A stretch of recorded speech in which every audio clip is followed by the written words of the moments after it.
Olá, saudações a todos e a todas. Mais uma vez estamos aqui com essa disciplina Técnicas de Terapias Meditativas Mindfulness 1. Hoje nós vamos ver a parte 2 da aula 6, que é a ética na prática de Mindfulness. Lembrando que na aula anterior nós falamos um pouquinho sobre alguns conceitos, sobre a visão da ética, em algumas perspectivas filosóficas, e o conceito de ética, de moral, e as implicações, da ética na vida humana, a ética como uma conduta de ser do indivíduo de maneira a não prejudicar ou agir de maneira positiva diante de si e diante do outro. Eu sou Renata Ferreira e nessa aula de hoje, nossos objetivos são falar um pouquinho sobre a questão da ética budista, e trazer um pouquinho da relação entre a prática, da ética, em mindfulness. E aí, para começar falando um pouquinho sobre a visão budista, o ponto de vista budista a respeito do treinamento da ética, da finalidade da ética, na prática budista, que vai resvalar um pouco também em mindfulness, e eu trouxe para vocês algumas literaturas hoje, como Germer, que a gente já falou muito em muitas aulas anteriores, o Kabat-Zinn também, enfim. E aí eu trago o Germer para conversar com a gente também sobre essa questão do ponto de vista da ética, na prática budista. E ele fala o seguinte, do treinamento da ética como um componente fundamental para viver de forma hábil e feliz. Então, segundo o pensamento budista, a ética ela é um componente, para que o indivíduo ele viva de maneira hábil e feliz. E aí eu trago uma citação dele, na página 116, que ele fala o seguinte: a psicologia budista há muito reconheceu que a motivação para o comportamento moral não precisa derivar de uma proibição limitadora, mas antes pode originar-se no entendimento de que o comportamento moral aumenta a nossa felicidade e a felicidade dos outros. A ação ética pode evoluir de alguma coisa que a pessoa deve fazer para alguma coisa que ela quer fazer. Eu já havia falado isso na nossa aula anterior, quando a gente começou a falar de ética, que a psicologia budista, e a visão budista sobre a ética, eles veem como não uma proibição, e sim como uma sugestão, uma orientação de conduta, e que o comportamento do indivíduo, com esse comportamento moral, esse comportamento ético do indivíduo aumenta a felicidade dele e dos próximos, dos outros. E também que essa prática, essa conduta ética, ela passa de uma conduta em que o indivíduo deve, e aí esse caráter de obrigatoriedade, que o termo deve possui, para algo que ele quer. Então é algo que ele vai vivenciando, essa conduta ética e moral, esses princípios em que eles vão vivenciando, que o indivíduo vai vivenciando, passa de algo que ele deve fazer para algo que ele quer fazer. Então o indivíduo ele vai se transformando no sentido de desenvolver uma conduta ou de ter uma conduta que ele gostaria, que ele quer fazer. Não que ele gostaria, mas que ele quer fazer. Então, essa conduta, ética e moral, ela também se dá pelo desejo de aumentar o bem-estar e a felicidade, a nossa felicidade, não só a nossa, como a dos outros também, porque ele parte desse princípio de que a minha conduta, ela vai resvalar no outro, E a conduta ética, ela é pautada, como um meio também de prevenção ou de redução de danos. Então, tem esse caráter de reduzir danos e de prevenir danos, quando nós buscamos não fazer mal ao outro, né, em todas as nossas condutas éticas. E essa conduta, ela é uma conduta baseada no exame, né, sempre no exame. E Mindfulness também tem essa perspectiva do exame, né, em o examinar, né, em nossa própria experiência do que acontece quando agimos de forma ética e o que acontece quando não o fazemos. Então, perceber também o que acontece conosco, né, quando nós agimos de forma ética ou quando nós não agimos de forma ética. Perceber pela nossa própria experiência o que nos acontece, né, quando agimos ou quando não agimos. Então, também é um fator de experiência, né, nas relações em que eu percebo o que acontece comigo, né? Então, falar um pouquinho sobre os 5 preceitos budistas, né, os 5 preceitos básicos, né, que eu vou trazer uma visão reformulada, né, que tem como base, vamos dizer assim, né, como finalidade, né, cultiva a ação moral, né, que em vez de ser uma proibição, como eu falei anteriormente, é uma orientação. Então não é que seja proibido, é recomendado que você busque agir segundo esses princípios, né, segundo esses preceitos.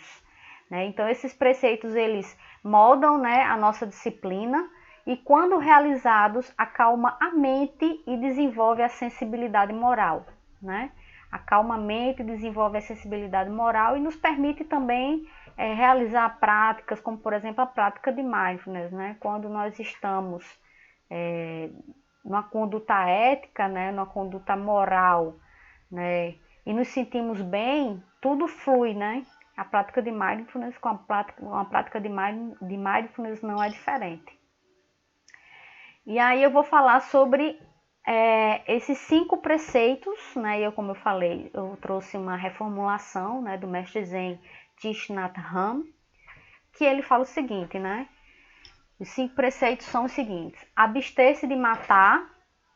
Eu acho que vocês já ouviram, né? Já viram pelo menos esses princípios, né? E ele traz uma perspectiva, uma visão de pensar, né, diferente sobre esses princípios. Então, abster-se de matar. Então, pensar na ação compassiva e na reverência pela vida.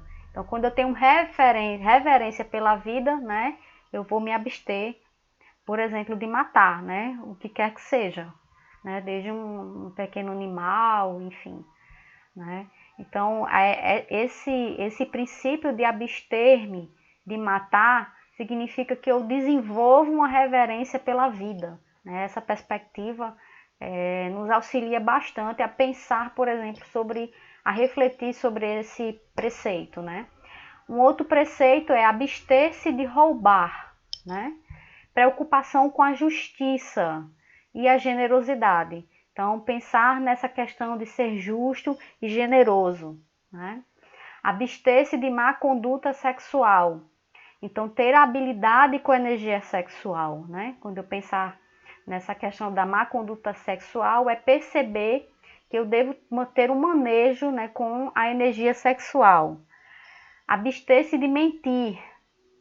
Buscar ter um discurso mais honesto, né, um discurso hábil, né? É isso que a gente pensaria e que nós podemos pensar quando fala em abster-se de mentir. E abster-se de ingerir substâncias intoxicantes, né? Trazer com esse preceito a consciência do consumo, né? Então, cada preceito que é trazido para nós, ele traz um ensinamento, né? De buscar ter consciência do consumo das substâncias intoxicantes, né? E não porque, né, de outras substâncias, né, ter essa consciência do consumo, a consciência de ter um discurso honesto, né, claro, né, de manejar habilmente, né, de maneira benéfica para si e para os outros essa energia sexual, ser preocupado, né, ser justo e justa e generoso ou generosa consigo e com os outros, né? E ser reverente, né? Ter reverência e honra pela vida. Então, quando pensamos nesses 5 preceitos que norteiam essa conduta ética budista, a gente tem uma conduta diferente também diante da vida, né? Comigo mesma e com os outros. Não é? Isso é algo bem importante que nós precisamos refletir.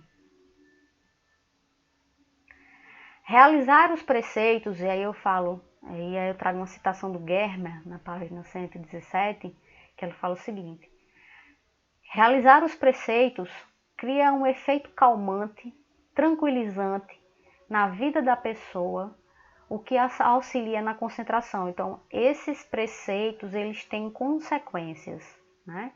E aí ele fala exatamente isso, né? Que a realização desses preceitos traz como consequência, por exemplo, a calma, a tranquilidade, a concentração, né? A concentração, por sua vez, leva a mais insight, né? Você está com a mente tranquila, né? Limpa, né? Não está turva pelas condutas ou pelos pensamentos insalubres, por exemplo, né?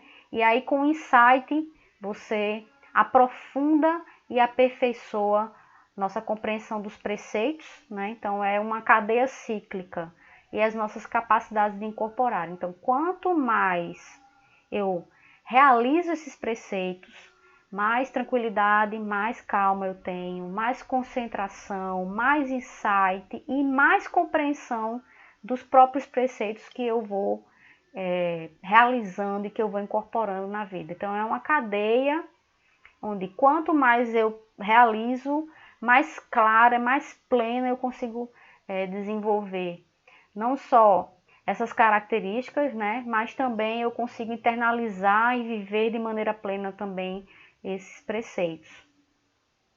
Então, a prática, né, desses preceitos envolve reflexão constante, intencionalidade com o comportamento e a percepção da causa e efeito. Então, o entendimento de que todo o meu comportamento, todo o meu pensamento, ele tem um efeito, né? Tem uma causa e tem um efeito. Então, a prática, né, a realização dos preceitos envolve sempre a reflexão, a autorreflexão, reflexão acerca do seu comportamento diante da vida, diante de si, diante dos outros. Né? Então, é um constante olhar para si, né? Já falamos em outras aulas a respeito disso, né? E isso traz uma transformação do indivíduo, olhar sempre para si, olhar sempre na conduta que eu tenho comigo mesma, que eu tenho com os outros, porque isso é sempre algo exigido, vamos dizer, de certa maneira, né? Nessa transformação de mim mesma, nesse cuidado de mim mesma. A fundação, aí trazendo a relação, né, e a importância da prática de mindfulness, né, da prática da ética para a mindfulness, né? E aí eu trago o Kabat-Zinn, que vem falar para a gente sobre a questão da importância, né, e da ética como uma característica fundante, né, para a prática de mindfulness. Então ele fala assim, página 143 dessa obra Meditação Mais do que Você Pensa, ele diz: a fundação da prática do mindfulness, de toda a exploração e a investigação meditativa, está na ética, na moralidade e, acima de tudo, na motivação de não fazer o mal. Eu já havia falado isso também para vocês na aula anterior, né, que o Kabat-Zinn fala que exatamente, né, essa investigação meditativa, essa exploração que o indivíduo realiza, né, com a prática de mindfulness, né, está fundada na questão ética, né, na conduta ou na moral, né, de não realizar o mal, de não fazer o mal a si mesmo, não fazer o mal ao outro, né? Ele fala da questão das consequências destrutivas, né, que nós podemos provocar a nós mesmos e aos outros, né, ao incorrermos em uma transgressão, né, a transgredir uma lei, a uma regra, né, a uma conduta, enfim. O que é que pode nos acontecer, né? E aí ele fala, né, trago mais uma vez essa mesma obra para trazer uma citação sua sobre as consequências, né, desse ato destrutivo, vamos dizer assim, né? Entre as consequências de tais ações está a certeza de que elas nublam a mente e a enchem de energias que evitam a calma, a estabilidade e a clareza, e também a percepção viva e subconsciente. Então, agir dessa maneira, agir de maneira prejudicar a si ou prejudicar aos outros, né? Nubla a nossa mente, né? É um véu que não nos permite enxergar com clareza, não nos permite agir de maneira estável diante da vida, não nos permite estar presentes, né? Isso turva a nossa mente. O corpo, por sua vez, fica contraído, tenso, agressivo, né? Defensivo, com efeitos de emoções, como por exemplo a raiva, o medo, agitado e confuso. Então veja, um simples fato de não agir de maneira benéfica, né, pode gerar uma série de consequências destrutivas para mim e para o outro, né? E para mim, principalmente, porque eu fico nessa agitação, eu não consigo estar no momento presente de maneira plena e saudável e estável, né? E agir de acordo com o que é necessário no momento presente, né? Porque eu vou estar sempre nessa confusão e nesse conflito interno, com esse jogo de emoções instáveis e que me desestabilizam, né? Para isso, né, a gente precisa entender, a gente precisa avaliar, né, como nós conduzimos a nossa vida, né, perceber exatamente e com consciência, né, o efeito dos nossos pensamentos, das nossas palavras, dos nossos atos, né, no mundo e conosco, e eu entre parênteses, né, no nosso coração, perceber aquilo que nos inquieta, perceber aquilo que nos faz mal, né? E toda agitação e prejuízo serão encontrados na prática da meditação. Então, quando eu paro para meditar, né, toda essa agitação interna que essa prática, né, não ética, né, trouxe como consequência, virá à tona na prática da meditação, inevitavelmente, não é? Então, isso também é algo que nós podemos perceber, a agitação mental, o barulho, a inquietação, a mente turva, né? Tudo isso vai vir na prática de mindfulness. E aí eu trago uma citação para vocês, para falar um pouquinho mais também sobre isso, e ele fala o seguinte, o Kabat-Zinn, na página 154. Dessa forma, simplesmente formando a intenção de reconhecer e nos afastar de tais impulsos, começamos a sair dos estados mentais e das ações não saudáveis, o que os budistas chamam de forma peculiar, mas precisa, de insalubres e destrutivos para estados mentais e corporais mais saudáveis, salubres e menos nublados.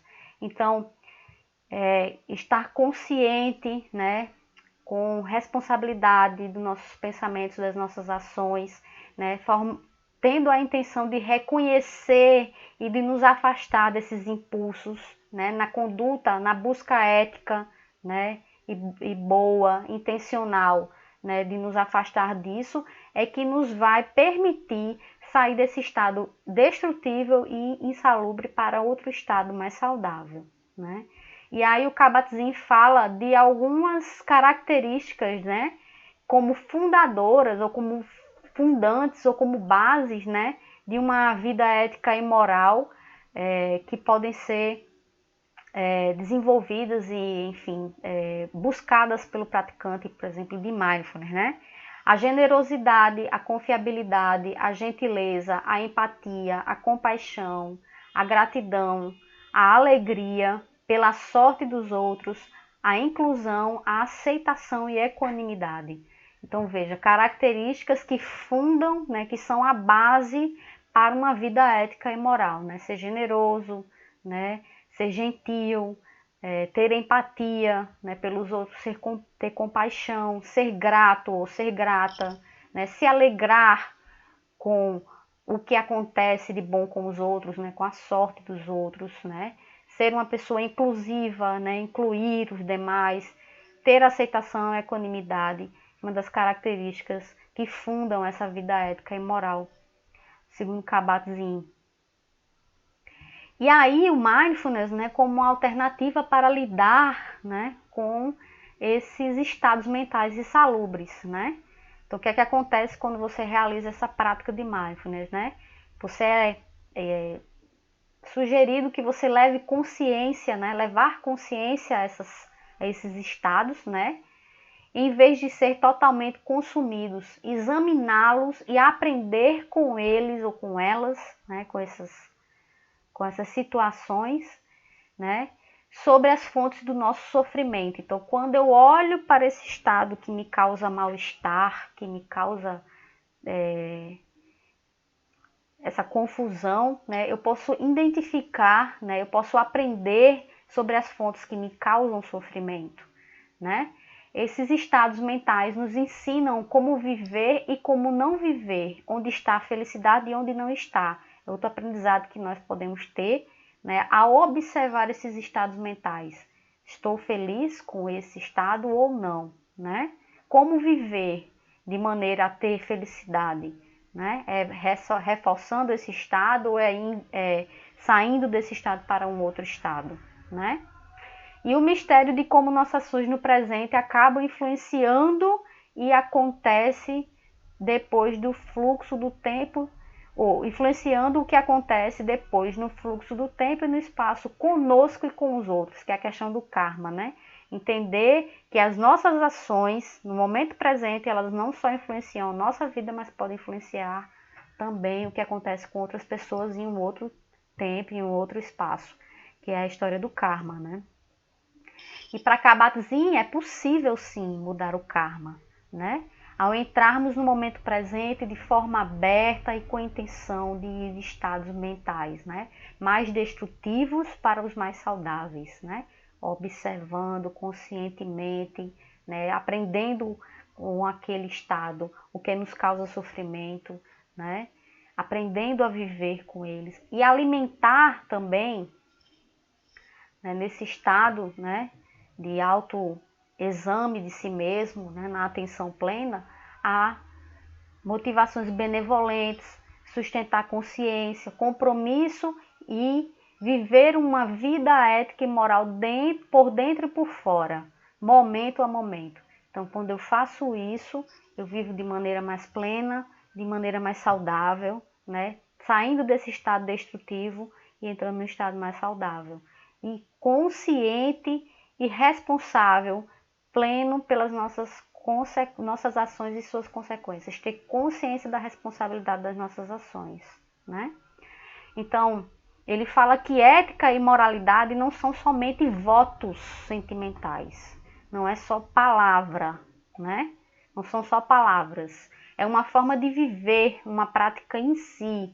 E a fundação da cura, da transformação e das possibilidades disponíveis a nós por meio de mindfulness. Então, através do mindfulness, nós podemos viver a ética e a moralidade, né, na prática de si, né, de maneira em que a ética e a moral são fundamentais para a nossa transformação e a nossa cura. E aí, para finalizar, eu trago mais uma frase do Kabat-Zinn que fala sobre a ética, moralidade e mindfulness, que diz o seguinte: a ética e a moralidade são vistas, conhecidas e reconhecidas por meio da vivência. Então, é na vida, na vivência, na experiência que eu tenho ética e moralidade. São inerentes ao cultivo de mindfulness, quando se veem e se sentem em primeira mão os efeitos interiores e exteriores de nossas ações, nossas palavras e até de nossos pensamentos. Literalmente, momento a momento, respiração a respiração e dia a dia. Então veja, eu vivencio momento a momento, percebo os efeitos que a ética e a moral realizam em mim todos os dias, momento a momento, em cada atividade que eu realizo, em cada palavra que eu profiro, em cada sentimento que eu tenho, né, em cada ação, em cada pensamento. Isso é muito importante e é uma prática e é um cultivo intrínseco à prática de mindfulness. E aí, para finalizar, eu trouxe a sugestão de um link, né, de um vídeo chamado El Caminho de la Ética, um vídeo curto que vai falar um pouquinho também sobre mindfulness, a relação de mindfulness e da ética. E para concluir a nossa aula, né, vamos rever alguns conteúdos, né, que nós trouxemos hoje para vocês.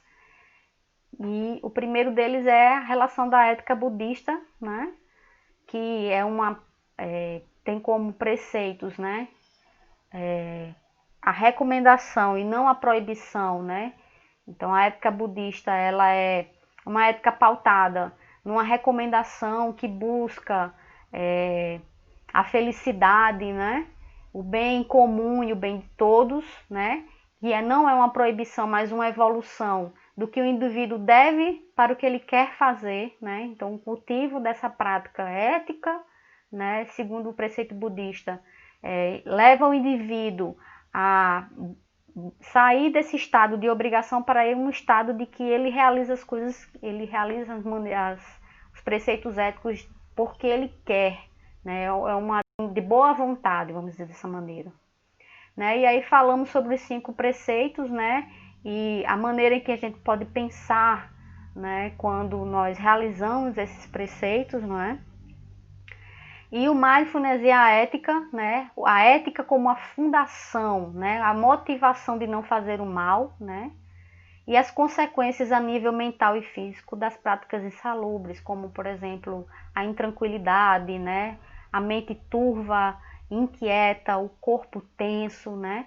E também lembrar da responsabilidade por nossas ações conosco e com os outros, quando a gente realiza essas práticas, quando a gente realiza uma prática insalubre, né? Quando a gente faz o mal, por exemplo, né? Falei também das características, né, que a mente pode desenvolver, né, como são características que fundamentam uma vida ética e moral, como a gratidão, a generosidade, né, entre outras características, e mindfulness como uma forma de viver com ética e moral, né? Então, momento a momento, refletindo sobre as minhas condutas, observando aqueles estados insalubres, de modo a identificar aquilo que nos causa sofrimento, alimentando conscientemente sentimentos benevolentes, né? Generosidade, gratidão, intenção de sair desse estado insalubre para um estado salubre, né? de saúde, né? Momento a momento, nós podemos viver de maneira ética e moral com a prática de mindfulness. É isso, pessoal. Trouxe aqui para vocês algumas referências bibliográficas. Espero que vocês tenham gostado e até a próxima aula.